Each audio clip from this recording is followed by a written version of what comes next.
G'day guys, welcome back to another episode of Adventure News for February 2024. Lots of interesting stories and rumors to get into, so let's just dive straight into the news. Start it up. Okay, let's start with Triumph because this is pretty exciting news, but we need to keep in mind that this is purely rumor. Triumph Mumbai put an interesting post last week up on their Facebook page. Now to keep in mind, this is Triumph Mumbai, the dealership. This isn't the corporate division, so I think that needs to be noted for how much weight to put behind these rumors and the actuality of this actually happening. Nevertheless, they stated that Triumph are currently working on a Tiger 660 Rally, which is super exciting because that means potentially be seeing an affordable middleweight Triumph with a 3-cylinder 660cc engine in the adventure bike market. That is a great proposition.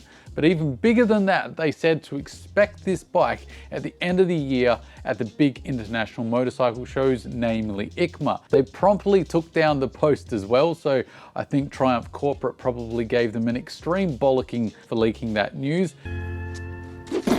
But does this post hold any weight? That's a very difficult question to answer. The fact that this is a dealership posting this on Facebook does suggest that this isn't concrete facts, that is absolutely the case of this happening. What adds fuel to the flames here is a couple of years ago, if you remember, I reported on the fact that at a Triumph conference, images leaked of their proposed motorcycles based off the 660 triple platform. We've seen the Trident, we've seen the Sport Tourer, we know the Daytona is coming. So that leaves only one that was in that picture, and that was a rendering of, you guessed it, the Tiger 660 Rally, the adventure bike based off the 660 triple. So with that information, that makes this rumor a little bit stronger. And then if we do the market analysis, the 660 platform is the most modular platform that Triumph have. Just makes a lot of sense. And making a Tiger 660 would be a very easy sell in my eyes because the bigger Triumphs, they aren't cheap at all. So an affordable Triumph adventure bike, that is a very unique offering within the middleweight category itself. But with that 660 motor, it should be competitively priced as well. So I think Triumph would really be on a winner here and it would do quite well. So if we account for this leak from the dealership, we saw a couple of years ago the conference where an image leaked that Triumph were planning to build a bike like this, on top of the fact that it makes sense to offer this bike within the market. If you've already got the motor and the chassis and you were planning to develop the adventure bike anyway, that does lead to the conclusion that this could be a strong possibility. Will it happen? Who really knows? Whether we'll see it at the big international motorcycle show at the end of the year is another question entirely. I definitely would be very excited to see this bike at the International Motorcycle Show. I'd love to know your thoughts. Would you love to see a 660 triple affordable adventure bike from Triumph? Or do you think a 660 in the triple platform won't be able to offer enough low-down grunt for the off-road application? Patent drawings have been revealed of Honda's plans to release a retro-styled adventure bike with a 348cc single-cylinder motor. Some will know it in the Asian market as the Cb350 motor.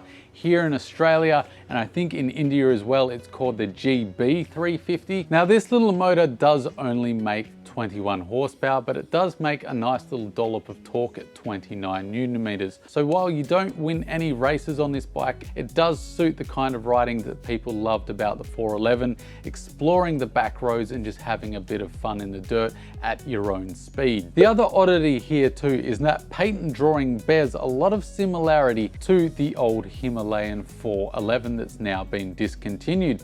So it's very strange for such a big company like Honda that you would think would be at the forefront of designs, taking design cues from Royal Enfield. It's a bit of a head scratcher if you're looking at this from the Western market. The big reason I believe, and most of the articles reporting on this also believe, is because this will be an Asian only market bike. This really looks like it's going to be a retro classic little adventure bike to replace the hole left by the discontinued Himalayan 411. I don't think that the Western market is the primary design case for this motorcycle, given that the Cb350/GB350 and the other motorcycles based off that motor are mostly Asian only motorcycles. At least they're released there first for many years, and then they might make it over to other countries if Honda think there's a product market fit. But I'd love to know your thoughts. Would you be excited for a retro classic little CB350 based adventure bike from Honda for tootling along on those back roads, exploring the dirt and having a good time? Or do you think this motor is too small to fit the Western market?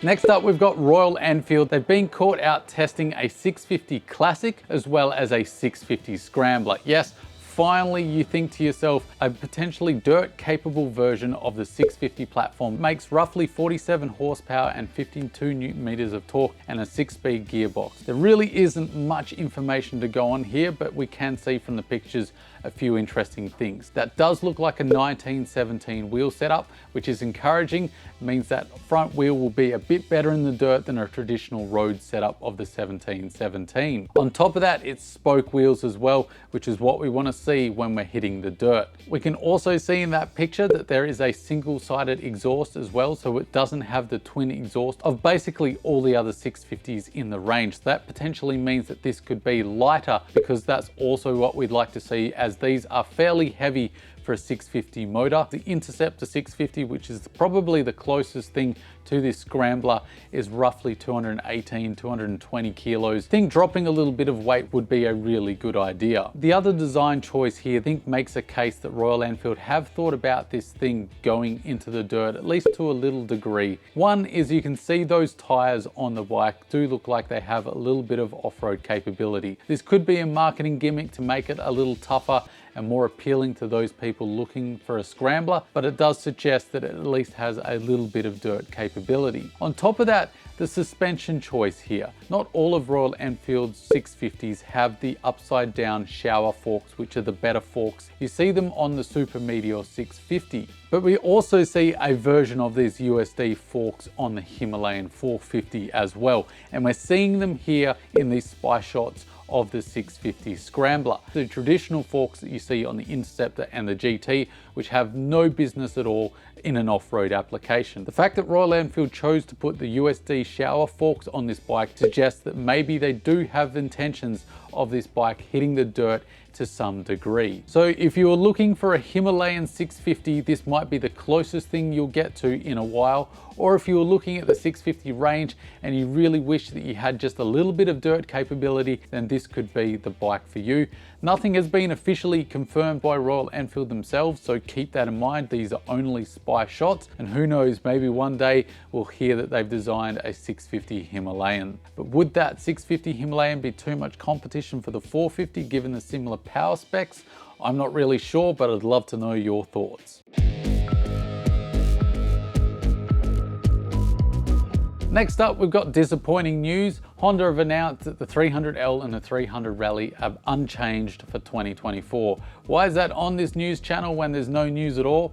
Well, it's because I've been getting a lot of messages lately. I talked about this in my last video about the potential for a new 2024 or 2025 Honda Rally. And that was basically fueled by fake news. Honda have confirmed that that's fake by showing that there's no changes for 2024. Now, this is happening more and more often because of AI programs like ChatGPT or Midjourney, where you can prompt via text the AI to create any picture you want.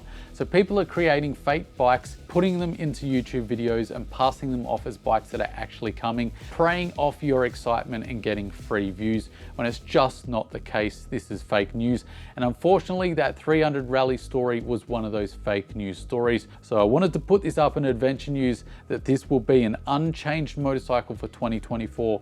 I do apologize for dashing your hopes and dreams, and I hope it's comfortable there on the carpet as you cry yourself to sleep in the fetal position.